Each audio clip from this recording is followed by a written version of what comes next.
"You're finished, I'm calling the board. I'm calling the police, you're done, old man." That was the soundtrack of my morning HOA President Eleanor Karen Price, screeching in the middle of the street like a kettle left boiling too long. And what was she screaming about? Her beloved black Porsche 911, now resting on jack stands, stripped bare like a luxury jigsaw puzzle, someone dumped out on my curb. Wheels stacked neatly beside my garage. Mirrors removed with surgical precision. Windshield propped safely against my mailbox. Not a scratch, just perfectly disassembled piece by piece. She stomped and flailed while neighbors quietly gathered with their coffees, pretending they weren't enjoying every second. And me, I leaned on my porch railing, sipped my coffee, and said, "Morning, Eleanor. Seems your parking privileges expired."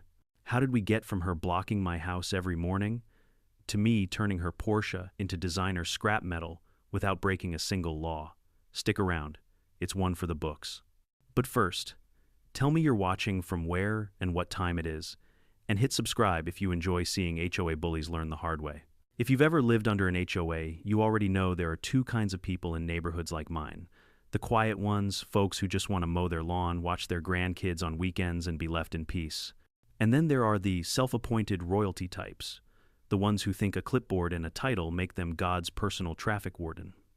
Eleanor Price, our very own HOA president, belonged squarely in the second category.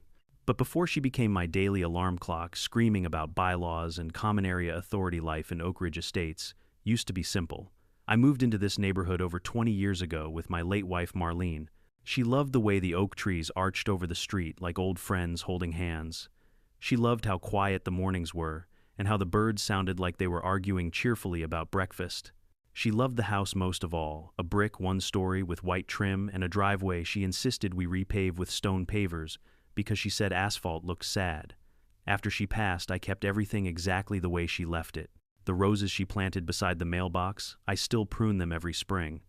The old bird bath she found at a flea market, still standing in the same sunny corner of the yard. And my driveway, those perfect gray pavers, I maintain them like sacred ground. To anyone else, it was just a driveway. To me, it was the last project we ever did together.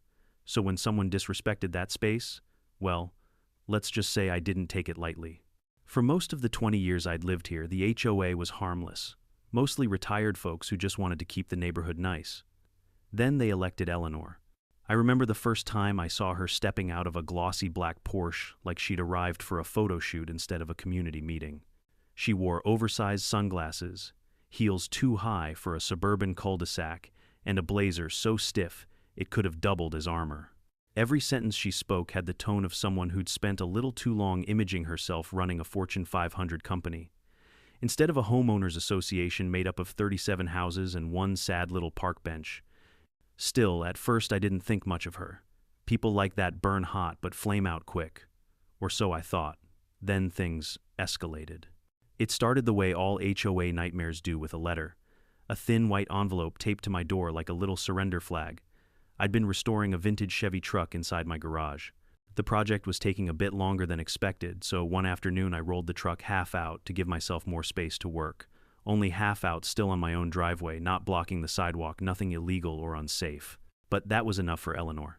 "You are in violation of HOA Rule 14B, the letter said, prohibiting partial garage overflow or unsightly automotive work visible from the street. Unsightly automotive work. That's what she called a pristine '67 Chevy being brought back to life. I shrugged it off at the time. People like her need to feel important. But more letters followed. A warning about my recycling bin being visible from certain angles. A note demanding I repaint my shutters because they were fading by approximately 6%.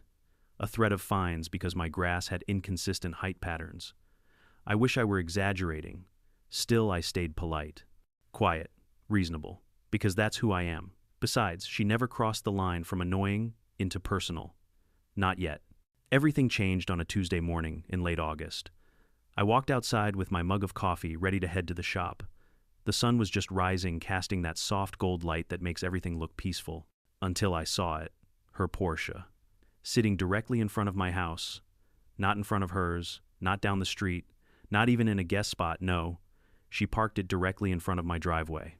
Not blocking me completely, but pulled up just close enough that backing out required a three-point turn worthy of a stunt driver. I stared at it for a long 10 seconds, wondering if she maybe had a delivery coming or a contractor, or literally any normal reason for choosing that exact location. But no, her own curb was completely open. Her driveway was empty. The guest parking lot a few houses down was wide open. I sighed, walked across the street, and knocked politely. Eleanor opened the door wearing expensive athleisure and holding a smoothie the color of radioactive algae. "Yes," she asked, as if I'd interrupted a national briefing. "Morning," I said. "I think you may have parked a little too close to my driveway." Mind shifting the Porsche back a few feet, she blinked, utterly unimpressed. "That's common area parking," she said. "Perfectly legal." "I'm not saying it's illegal," I replied calmly. "I'm saying it's blocking access to my driveway." She gave a slow shrug, one of those dismissive little movements that tell you exactly what someone thinks of your existence. "You'll manage," she said, and shut the door in my face. Not a sorry, not an "I'll move it," just a cold, deliberate dismissal. I felt my jaw tighten, but I let it go. One time isn't a pattern. Maybe she was having a bad day. Maybe I caught her in the middle of some Pilates-induced enlightenment. So I maneuvered my truck around the Porsche and left. But the next morning it was there again. Same spot, same angle, same unnecessary inconvenience. On day 3 I knocked again because I still believed in civility. This time she didn't even open the door. Her voice floated through the intercom. "It's legal parking, Marcus. Don't bother me with this again."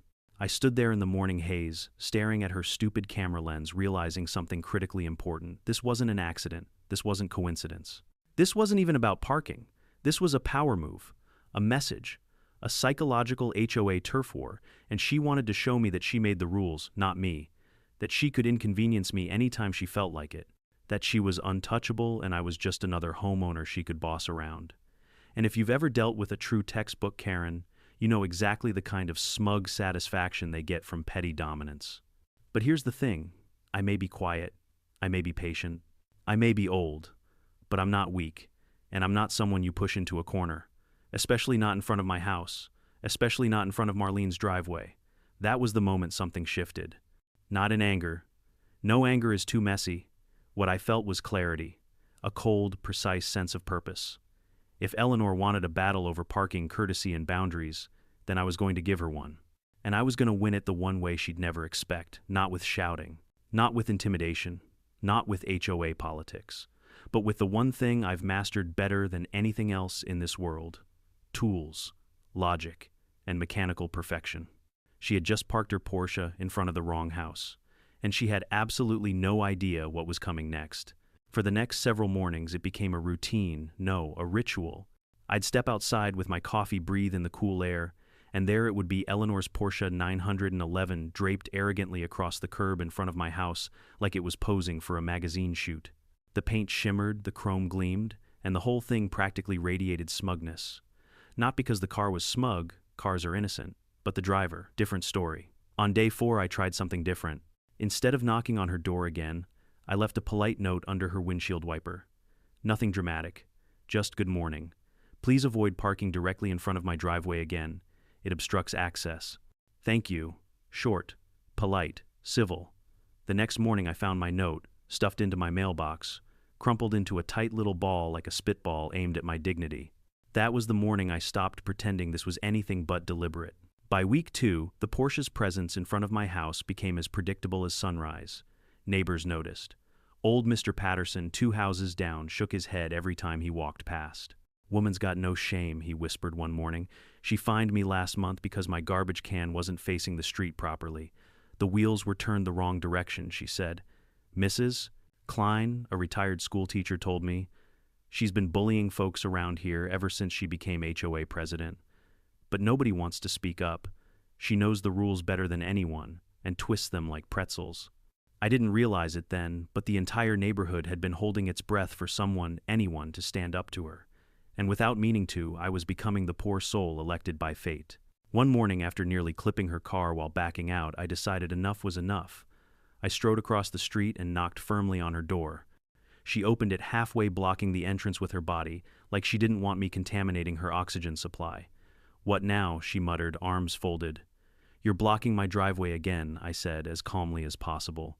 "I need you to move your car." Her eyes narrowed. "That space is common property. I can park there if I want. You're causing an obstruction. You're being dramatic." Then she leaned in slightly, her perfume sharp enough to kill houseplants. Maybe if you kept your property tidier, we wouldn't be having these problems. Tidier, I raised an eyebrow. She pointed to my driveway. I saw that old truck project you rolled out last week. It's an eyesore. I just assumed you didn't care about curb appeal. I felt my teeth grind. That truck was my wife's favorite restoration. Oh, she said dismissively, well, it still looked like junk. I had to take a moment, just one, to stop myself from saying something I'd regret. Instead, I asked, are you going to move the car or not? She smiled a tight, satisfied little smirk. No, she said. I don't think I will. Then she closed the door. Right in my face. That was the first day I called the police. The officer who arrived was young, polite, and visibly uncomfortable to be dealing with what he clearly thought was petty neighbor drama. Unfortunately, sir, he told me, because her car isn't actually blocking your driveway by law, just close to it, we can't ticket her. So she isn't doing anything wrong, I asked. She's certainly being inconsiderate, he admitted. But legally speaking, it's an HOA matter. He walked across the street to talk to Eleanor. I watched from my porch as she transformed instantly into a sugary ball of innocence. Oh, officer, I would never intentionally inconvenience my neighbors, she cooed. I just didn't realize the spot was so sensitive. You know how confusing these common areas can be. I'll be more mindful. I didn't have to hear the rest. I saw the way she giggled, brushing imaginary dust off her designer leggings. I saw the way the officer softened, and I saw the way she looked at me afterward, a tiny, victorious sneer. That look said everything. The next day she parked even closer, close enough that I had to fold my side view mirror just to get out. I decided to take it to the HOA board. We had a monthly meeting anyway, and I figured it was time to bring this nonsense into the open. That night I arrived at the clubhouse early, hoping to speak calmly with a couple of the board members. But as soon as I walked in, I realized something was wrong. Eleanor had already beaten me there. She stood at the front of the room with several papers in hand, papers that looked suspiciously like written complaints. Well, speak of the devil, she said loud enough for the whole room to hear. The man of the hour. I ignored the jab and took a seat. The meeting started. First item on the agenda, me. Or more specifically, property violations at the Jones residence. I blinked. Excuse me, Eleanor smiled sweetly. It has come to my attention that your work truck was stored outside your garage for several days, violating Rule 14b. Additionally, your recycling bin was visible from the street last Thursday, and one of your shutters appears to be fading, possibly requiring repainting. I stared at her, stunned. She wasn't just inconveniencing me anymore. She was weaponizing the HOA against me. When I brought up the Porsche parked outside my house every morning, she dismissed it instantly. That's legal parking, she said. He's blowing it out of proportion. A couple of weaker board members nodded, not daring to challenge her, but others looked uneasy. Mr. Patterson eventually spoke up. I've seen her car there every day. It's getting out of hand. Eleanor shot him a glare sharp enough to cut meat. He went silent. The rest of the meeting was pointless. Every issue I raised was brushed aside. Every concern redirected. Every voice that dared speak up grew quiet under her stare. I left that night feeling something I rarely feel. Helpless. Not because I couldn't fight, but because I was fighting someone who didn't play fair. Someone who twisted rules, manipulated people, and hid behind the HOA like a shield. Someone who believed she was untouchable. But here's the thing about people who think they're untouchable. They always underestimate the quiet ones. And I've rebuilt entire engines from nothing but bolts and rust. I know how to take things apart. I know how to break something down so thoroughly that when you finally look at it, it doesn't even resemble what it used to be. So the next morning when her Porsche was sitting in front of my house, again gleaming, arrogant, expectant, I didn't feel anger. I felt clarity. A clean, sharp, perfect kind of clarity. If she wanted to make this a long-term battle, then I was going to show her exactly how long my patience and my skill could last, because she was playing checkers. But I've always been a chess man. And I had just moved my first piece. The very next morning, day 15 of this ridiculous parking standoff, I stepped outside at exactly 7:02 a.m., coffee in hand, already bracing myself. And sure enough, there it was. The Porsche sat so close to my driveway that a squirrel couldn't have squeezed between her bumper and my stone pavers. A sick part of me actually admired the consistency. This wasn't laziness. This wasn't forgetfulness. This was a ritual for her now, a little morning thrill, a way to assert dominance. And then came the moment that tilted the scales. As I was inching my truck out for work, Eleanor walked by with her fluffy white designer dog, a trembling little creature dressed in a pink sweater that probably cost more than my monthly groceries. She paused, watched me maneuver around her car, and gave the kind of smirk you normally only see on villains right before they push a button that launches a missile. "Careful," she said sweetly. "Wouldn't want you to scratch my Porsche." She didn't even wait for a response. She just strutted off holding that yapping dog like a crown jewel. That was the exact moment something hardened inside me. Not anger, not frustration, resolve. But even when you're resolved, you don't go charging blindly into battle. Not when the opponent is a Karen with HOA power and a documented history of weaponizing bylaws. So instead of exploding, I pulled out my phone and took yet another time-stamped photo. Then I did the one thing Karens never expect. I followed the rules better than they did. That same morning, I called the non-emergency police line again. A different pair of officers showed up this time. A tall, tired man with a mustache and a shorter woman with hair pulled into a tight bun. I explained the issue as professionally as possible, showing them photos, dates, and a small folder I'd started keeping called Parking Incidents. "I know how that sounds, believe me." The male officer scratched his chin. "Is she actually blocking your driveway, sir?" "Technically no," I said, "but she's obstructing access. I have to make a dangerous maneuver every morning just to leave my own property." The female officer nodded sympathetically. "It's inconsiderate, no doubt about that. Unfortunately, unless she's preventing you from getting your vehicle out, the city can't issue a ticket. This is an HOA-governed street. In other words, I said you can't help me." She hesitated, then shrugged. "Not officially. Document everything. If she escalates, you'll need proof for civil action." When they crossed the street to talk to Eleanor, I leaned against my truck and watched. And instantly, Eleanor transformed. Gone was the snarky smirk. Gone was the queen of the cul-de-sac energy. Instead, the officers got soft-voiced, wide-eyed Karen, one hand on her chest, pretending to be deeply hurt. "Oh, officers, I didn't realize I was told the curb was community property. I'll try my best to park elsewhere, but my driveway's layout is so inconvenient. It's hard for me to back out." A bald-faced lie. Her driveway was deep and perfectly accessible. Her Porsche even had backup sensors that could detect a butterfly at 20 feet. The officers warned her gently, she nodded politely, and they left. 10 minutes later, she walked past my yard again. Her voice was syrupy sweet. "See," she said, "even the police said I'm not doing anything wrong. Maybe you should try being more neighborly." I didn't respond. Her arrogance wasn't the important part. The important part was the officer's advice. Document everything. So I did. Over the next week, I took photos every single morning. I logged times. I recorded brief videos showing how close she parked and how difficult it was to leave safely. I printed each picture, labeled it, and stored it all in a blue binder.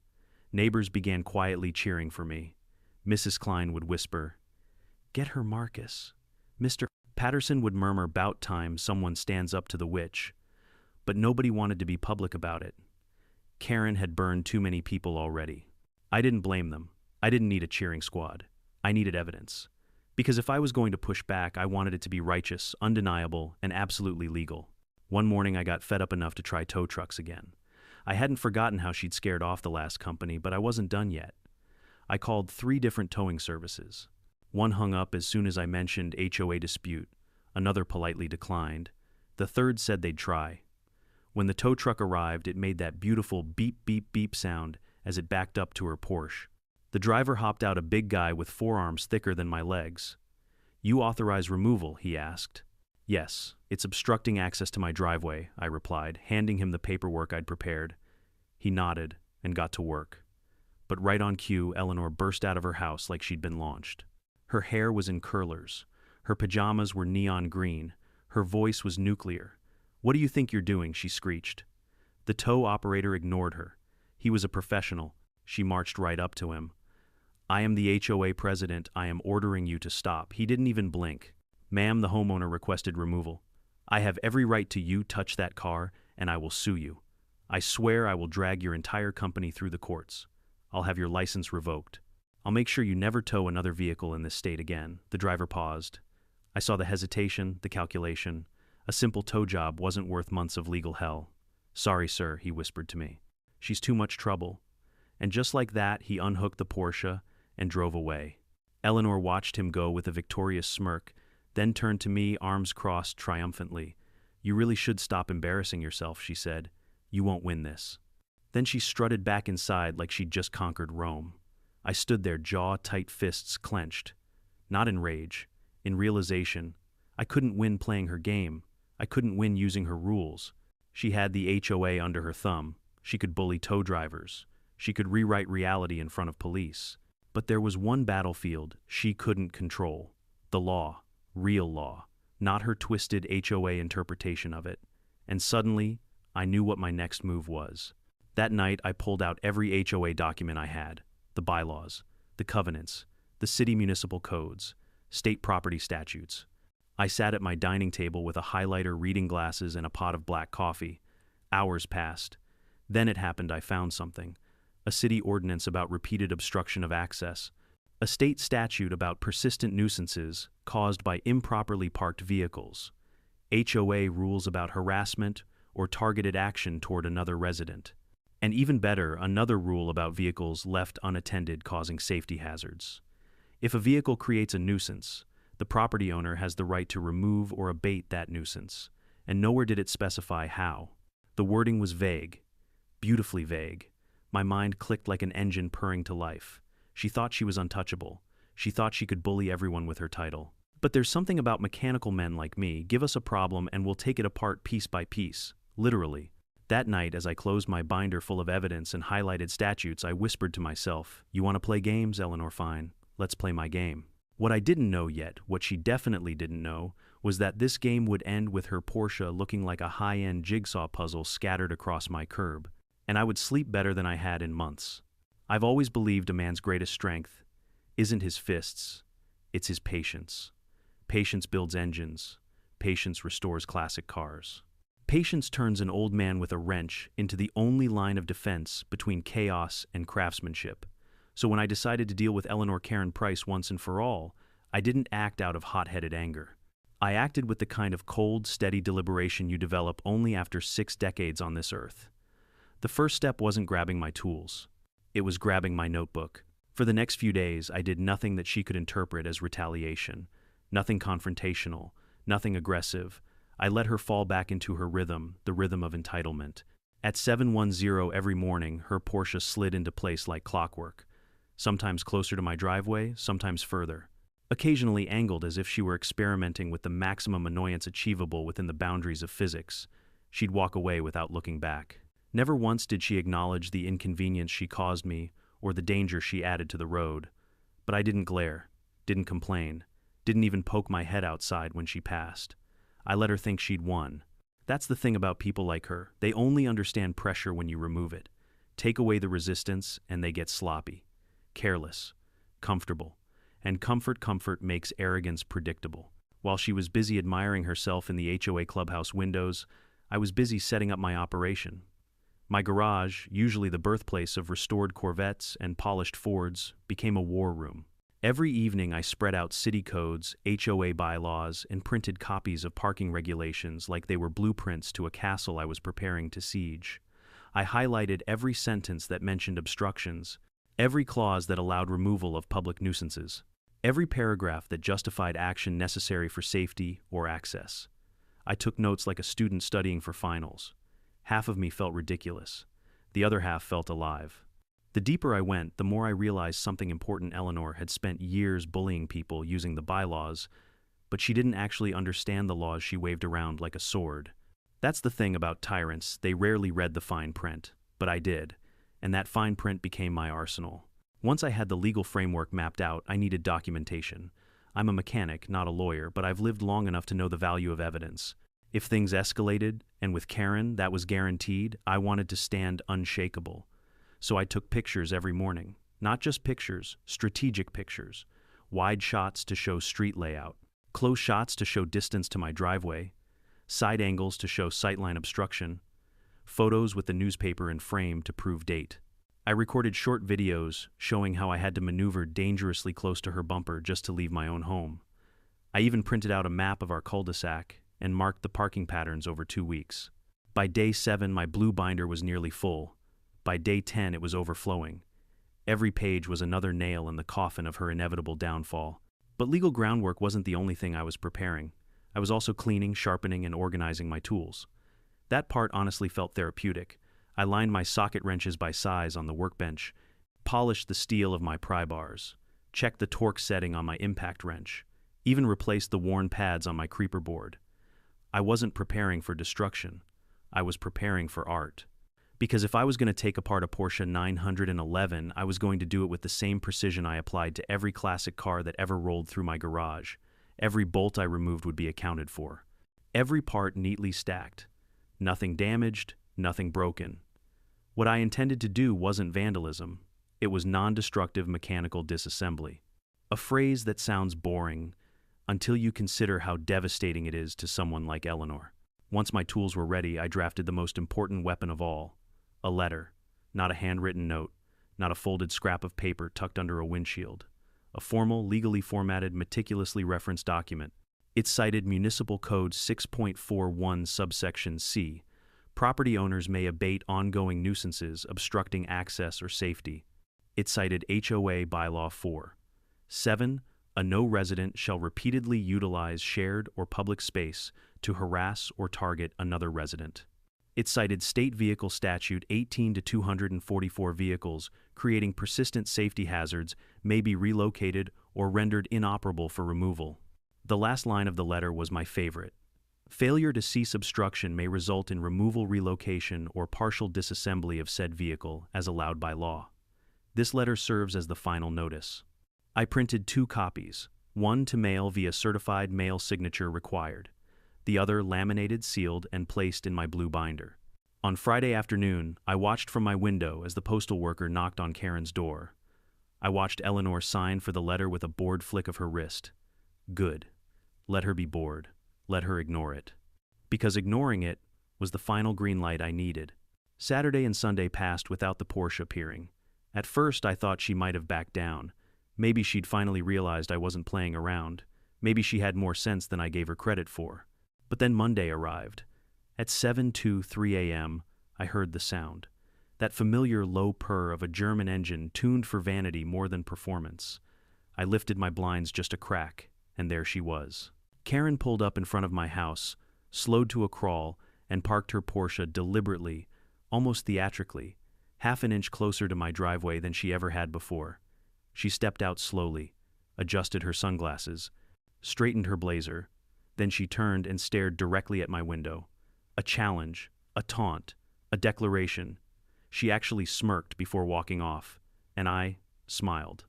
Not the smile of victory. Not yet. The smile of a man who has been handed exactly the mistake he was waiting for. That night I didn't sleep. I waited. Waited until every house on the street went dark.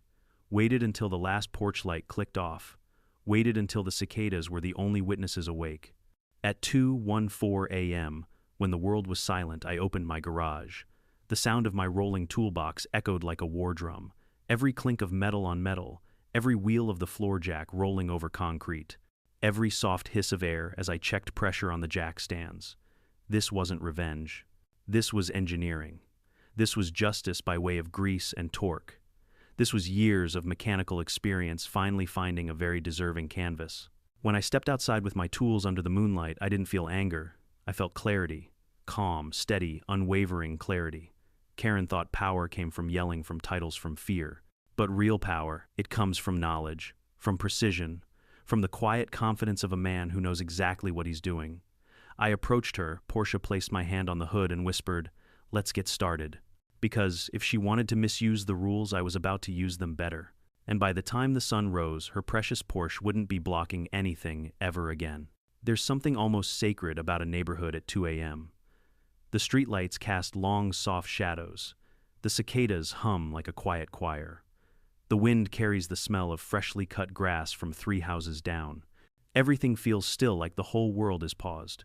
Perfect. Absolutely perfect. I eased my garage door open, careful not to let it rattle. My rolling toolbox followed its wheels, whispering across the smooth concrete.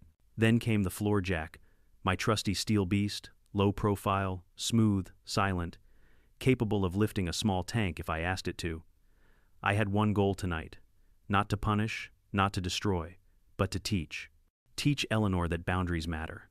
Teach her that common property isn't her personal playground. Teach her that I was not some elderly man she could push aside with a fake smile and a clipboard. This wasn't revenge. This was a lesson. and like any good lesson, it would be thorough, precise, and unforgettable. The Porsche sat in front of my house, glinting under the streetlights. Its glossy black paint reflected the moon like polished onyx. Beautiful car. One of the best machines Germany ever produced. It didn't deserve its owner. I took a deep breath, set my tools beside the driver's door, and slid the jack under the frame.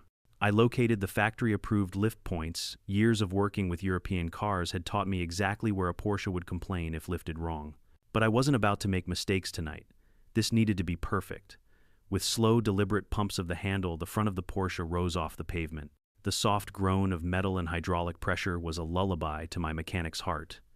Once the jack stands were in place, I lowered the car onto them gently. Solid, stable, no shifting, no risks. Next came the impact wrench. Now, most people imagine impact wrenches as loud, obnoxious things, the kind NASCAR pit crews use at ear-splitting volume. Mine wasn't like that. I'd modded it myself, tuned it. It purred with a soft, controlled buzz, a whisper of power. The lug nuts spun off like they'd been waiting all week for this moment. One by one, I removed all 4 wheels, Michelin Pilot tires, black alloy rims worth a fortune. I set each wheel on a padded blanket by my garage wall, arranging them in a neat row like art pieces. Step 1 complete. If Eleanor happened to peek out her window right then, she'd have dropped dead from shock. But she didn't. She slept soundly, blissfully unaware of the mechanical surgery happening outside. With the wheels gone, the Porsche looked vulnerable, almost embarrassed. Good. Next was the battery. Porsches store their battery in the trunk, well, technically the frunk. I popped it open quietly, unscrewed the protective casing, and disconnected the terminals. No battery meant no alarm, no ignition, no electronics. No chance she could turn it on and pretend nothing happened. The battery, heavy and cold, went next to the wheels. Step 2. Then came the mirrors. Not many people know this, but Porsche side mirrors are attached with a series of hidden bolts and a locking clip that requires a special tool. Lucky for me, I had that tool. Lucky for her, I wasn't planning to damage a single part. Pop, slide, twist, lift. Both mirrors came off smoothly. I wrapped them in microfiber towels and placed them gently beside the battery. 3 steps down. The smaller parts were next wipers, rear spoiler bolts, and a few non-essential panels. Each one removed effortlessly, each one stacked carefully like puzzle pieces. The sight was beautiful. A German masterpiece slowly turning into a deconstructed sculpture. The windshield was the final boss. Modern Porsche windshields are bonded to the frame with urethane adhesive. Removing one without shattering it is an art. You need a flexible blade, a heat gun, steady hands, and the ability to move like a surgeon rather than a mechanic. Most shops don't even try, they call specialists. But I'd done it dozens of times. I heated the corners gently, slid the blade between the glass and the frame, worked it back and forth, slowly slicing through the adhesive. Bit by bit, line by line. 22 minutes later, the windshield broke free with a soft sigh. I attached suction cups, lifted it carefully, and carried it over to the side of my house like it was an ancient artifact. Not a single crack. Perfect. Always perfect. At this point, the Porsche looked like something out of a post-apocalyptic movie, stripped hollow, sitting on steel stands. But everything was intact, reversible, legal, a removable nuisance, nothing more. I cleaned up my tools, wiped down the street because I am that level of petty and tidy, and stood back to admire my work. It was satisfying. Not in a vengeful way, not in a triumphant way, in a complete way. Like finishing a restoration job or solving a mechanical puzzle. This wasn't destruction, this was order. The kind of order my wife would have smiled at. I took one final photo of the Porsche just for my binder and went inside. I showered, changed into clean clothes, brewed a fresh pot of coffee. Then I sat in my armchair by the window, watching the sky lighten to soft gold. This was going to be a hell of a morning. At exactly 7:18 a.m., like an alarm clock set by the universe, Eleanor's front door flew open. She stepped out wearing a robe that probably cost more than my pickup truck, clutching a thermos of herbal tea. Her hair was wrapped in a silk scarf. Her lips pursed like she'd tasted something sour. She strutted toward her Porsche, then froze. For a full 5 seconds she didn't move, didn't blink, didn't breathe. Her brain was buffering, loading the nightmare pixel by pixel. Then came the sound, a high-pitched animal-like shriek that echoed through the neighborhood and sent a flock of birds scattering. Oh my God, what did you do? What did you do to my car? Her voice cracked like broken glass. Neighbors stepped onto porches, curtains fluttered open, camera phones quietly recorded. I stepped outside slowly, sipping my coffee like this was any normal Tuesday. "Morning, Eleanor," I said calmly. "Looks like you're missing a few parts." You psycho," she screeched. "You destroyed it. You destroyed my Porsche." I tilted my head politely. "Destroyed, no. Everything is safe. Battery wheels, mirrors, windshield, all over by my garage. You're welcome to pick them up any time." "You had no right." "Oh, I did," I replied, taking another sip. "Your vehicle was a repeated obstruction. I warned you. In writing. Certified mail. Legal citations included. I even laminated a copy if you'd like it. This is illegal." "Actually," I said, pulling out my binder like a magician, revealing a trick, "it's very legal." That's when she screamed the legendary sentence that would become our neighborhood's favorite catchphrase. "You're finished, I'm calling the board. I'm calling the police, you're done, old man." And while she flailed and shrieked, I smiled. Not because I'd won, but because this was only the beginning of her downfall. One meltdown, one ruined Porsche, one long overdue lesson, and she hadn't even met the police yet. If you've never heard a full-grown adult scream like a toddler who just dropped their ice cream, then you've never seen an HOA president discover her Porsche has been dismantled piece by piece at sunrise. Eleanor's meltdown that morning was so spectacular, so operatic, so award-worthy, that if I'd filmed it, I would have won Best Drama Short Film at every amateur film festival in the country. She shrieked, she stomped. She did that thing where her hands curled into claws like she wanted to tear reality apart.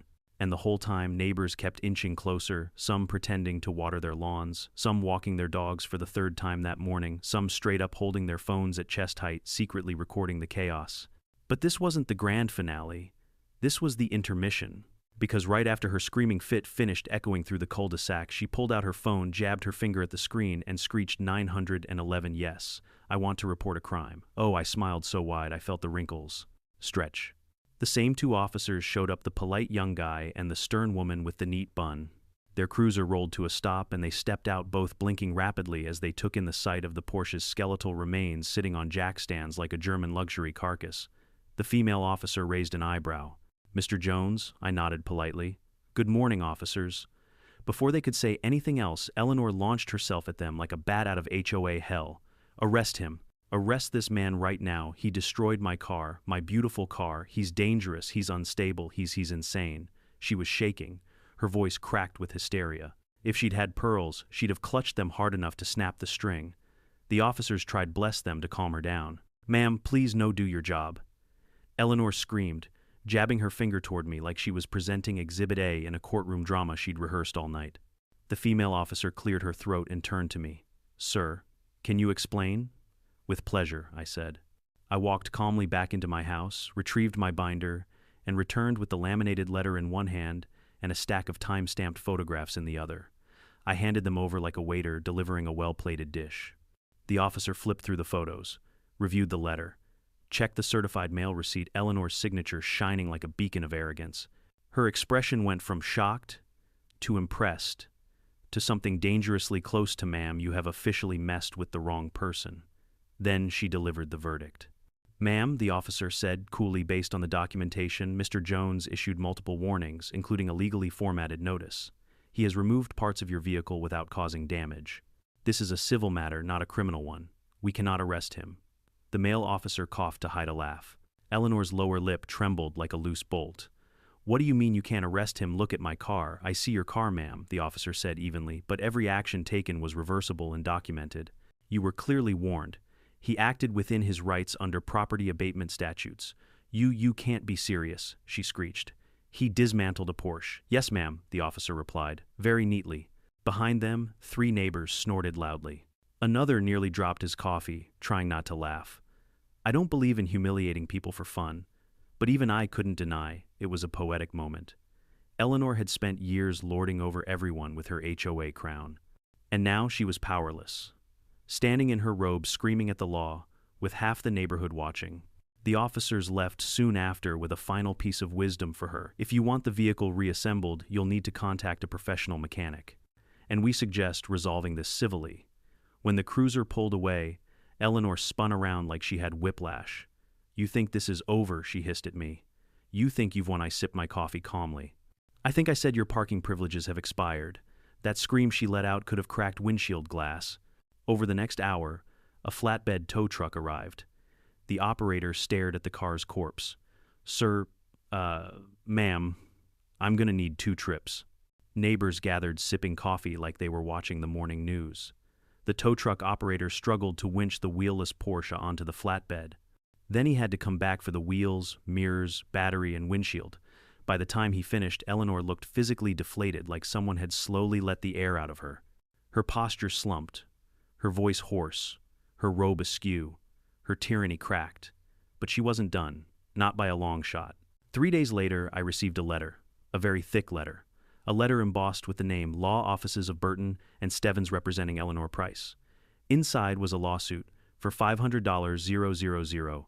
Claims included property destruction, emotional distress, defamation of character, harassment, and my personal favorite, deprivation of personal transportation, critical to HOA president duties. They basically claimed dismantling her. Porsche prevented her from being Queen Karen of the neighborhood. I nearly laughed so hard I choked on my tea. $500,000. Over a reversible disassembly she'd been warned about. I set the papers down, rubbed my temples, and whispered to myself, "Okay, Eleanor, you want round 2. Fine." So I called my nephew. He works for a law firm downtown. He referred me to a woman named attorney Lydia Grant. Lydia was quiet, razor-sharp, and had the calm energy of someone who eats entitled people for breakfast. I met her in her office, a place filled with framed legal victories and plants she hadn't watered in months. She skimmed Eleanor's lawsuit, smirked, and said, "Oh, this is adorable." Then she opened my binder, the photos, the timestamps, the certified mail, the laws I'd highlighted, and her smirk became a grin. "Mr. Jones," she said, "this is the most beautifully organized neighbor dispute file I've ever seen. You didn't just cover your bases, you built a cathedral on them." For the first time in months, I felt my shoulders relax. "We're not just going to defend you," she continued. "We're going to crush them." What followed was the beginning of Karen's unraveling. Lydia sent a counter-notice, demanded dismissal, threatened a countersuit for defamation and harassment. She subpoenaed HOA Communications, requested meeting minutes, demanded they release financial records, and that's when the real secrets came out. Turns out, Eleanor had been waiving her own HOA fines, using HOA funds for executive expenses, issuing citations without board approval, and making unilateral decisions that violated their own bylaws. When the board discovered they could be held personally liable, they panicked. They called an emergency meeting. It was not a pretty sight. Board members confronted her. Residents demanded her removal. Her lawyer begged for a recess. Phones recorded everything. At one point, Eleanor shouted, "This is all because of that man and his stupid driveway." To which someone loudly whispered, "Well, maybe don't park your Porsche in front of it every morning, genius." The whole room erupted, and that was the moment it all fell apart. The lawsuit was withdrawn. The board unanimously voted to remove her as president. She was banned from issuing citations. She was fined for misuse of funds, and she was forced by legal agreement to issue a public written apology. 30 days posted, pinned at the top of the HOA Facebook page. By the time the sun set on her reign, Eleanor had gone from tyrant to community punchline. She moved out 3 months later. Her house sat empty for weeks, like even the building itself wanted a break from her spirit. And me, I slept better than I had in years.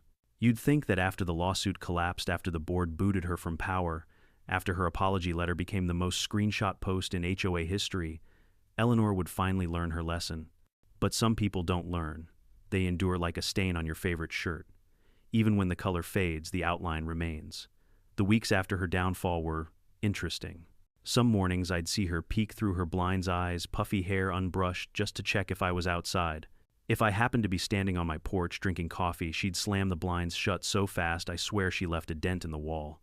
Other days, she timed her walks so precisely to avoid me, you'd think she was coordinating military maneuvers. But most days, she did nothing.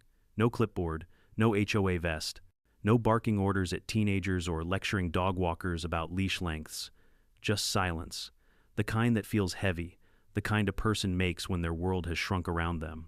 For the first time since she moved into the neighborhood, I saw Eleanor Price as not just a bully, but a small woman in a big robe clutching her grievances because they were the only things she'd ever owned. The Porsche saga wasn't over yet. Not by a long shot. One crisp, sunny morning, I walked out to check my mail and spotted a familiar sight, a bright yellow flatbed truck pulling up in front of Eleanor's house. It was the same towing company that had hauled away the Porsche in pieces. The driver, a big guy with a beard who always smelled faintly of engine grease, hopped out and nodded at me. "Morning, Mr. Jones?" "Guess what? She's doing round two." "Round two?" I asked. He smirked. Porsche came back from the dealership. New windshield, recalibrated frame, refitted mirrors, new alignment, all four wheels torqued to spec. Even got a complimentary detail. And she refused to pay the reassembly bill. I blinked. "You're telling me she sent the car to get put back together and then didn't pay for the work?" "Yep," he said, snapping his gum. "Dealership kept it for 30 days. Then they filed a mechanic's lien. Now I'm here to repossess the Porsche." I couldn't help it. I burst out laughing. Not loudly, not obnoxiously. Just the quiet laugh of a man who just discovered karma had a subscription plan. The driver shrugged. "Some folks just don't believe rules apply to them. I could have told you that," I said. He winked, then went off to do his job.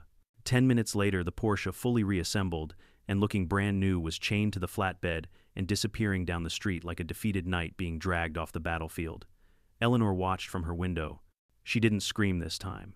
She didn't call the police. She didn't bang on her door and demand justice. She just stood there, still. And in that stillness, I saw something crack. Not loudly, not violently, softly, like something inside her had finally given up. 3 weeks later, a real estate sign appeared in her yard. A bold red one for sale, price to move subtle. Within days, agents and buyers streamed in. Everyone avoided me, probably because Eleanor told them some wild story about the unstable neighbor who dismantles cars. But buyers aren't stupid. They read the public HOA minutes. They saw the apology post. They heard the whispers. By week 2, the sign changed to price reduced, motivated seller. By week 3, open house, all offers welcome. And finally, after a month of no takers, sold at a loss. She didn't even say goodbye. On a gray Wednesday morning, I saw a moving truck pull up. A few hired hands loaded her things. Eleanor came outside wearing sunglasses big enough to block out the whole neighborhood. She looked smaller somehow, deflated, softer. She paused at the end of her walkway and stared across the street, right at me. I thought she might yell, or apologize, or say something meaningful, but she didn't. She simply shook her head, whispered something I couldn't hear, and got into the back seat of a black SUV. A moment later, the door shut, and she was gone like the last stubborn leaf finally falling from a tree that had clung to it for too long. And just like that, peace returned. Life after Karen better, calmer. Louder in the ways that matter, kids playing neighbors, chatting folks laughing across yard lines without fear of being fined for noise disturbances. The new couple who bought her house were friendly. They brought me cookies, asked for gardening tips, offered to help repaint my mailbox post. Normal people, warm people. People who didn't see the HOA as a throne. I didn't realize how much tension Eleanor had injected into the neighborhood until she was gone. The air literally felt lighter. Even the birds seemed louder. One neighbor told me, "I didn't know I'd been holding my breath for 2 years. Until now." And honestly, I felt the same way. A few weeks later, I found myself on my porch at sunrise, coffee in hand, watching the sun paint the paving stones my wife and I installed so many years ago. I thought about everything that had happened. The fights, the insults, the screaming, the lawsuit, the Porsche on jack stands. And for a moment I wondered, was it all worth it? The binder full of evidence, the night studying laws, the surgical disassembly of a very expensive car. Then I looked at my driveway, clean, empty, peaceful, and I heard my wife's voice in my memory. "Clean lines, Marcus. Everything in its proper place. That's peace." And I knew the answer. Yes, it was worth it. It wasn't about revenge. It wasn't about pride. It wasn't even about the Porsche. It was about boundaries, respect, home, keeping a promise to the woman I loved to protect our space, even after she was gone. When Karen parked in front of my house every morning, she wasn't just inconveniencing me, she was disrespecting my memories, my life, my sanctuary. And sometimes you have to stand up for the things that matter most, even if it means picking up a wrench and teaching an HOA tyrant the difference between power and responsibility. The new neighbors planted roses along the front of their home last week, red ones, just like Sarah used to grow. One of the little girls next door asked if she could help me wash my truck. I handed her a bucket and a sponge, and she giggled like I'd given her the keys to the kingdom. Those are the moments that make a neighborhood feel whole. Not rules, not citations, not parking guidelines. Connection, kindness, respect. As for me, I start most mornings the same way, coffee in hand, sun rising, driveway clear, and the deep, quiet satisfaction that sometimes, just sometimes, the good guys win. If there's one thing this whole saga taught me, it's this: karma isn't loud, karma isn't fast, karma is precise. Bullies, tyrants, and petty dictators rely on intimidation. They depend on people being too tired, too polite, or too scared to speak up. But when you stand your ground with calmness, with intelligence, with documentation, they crumble. Not because you hurt them, but because they were never as strong as they pretended to be. Protect your home, protect your peace, and never ever let someone walk over you just because they're louder. Now I want to hear from you. Have you ever dealt with a Karen, an HOA bully, or a neighbor who pushed you too far? Tell your story below. I read every comment. And if you enjoy justice served with a side of humor, don't forget to subscribe for more HOA stories just like this.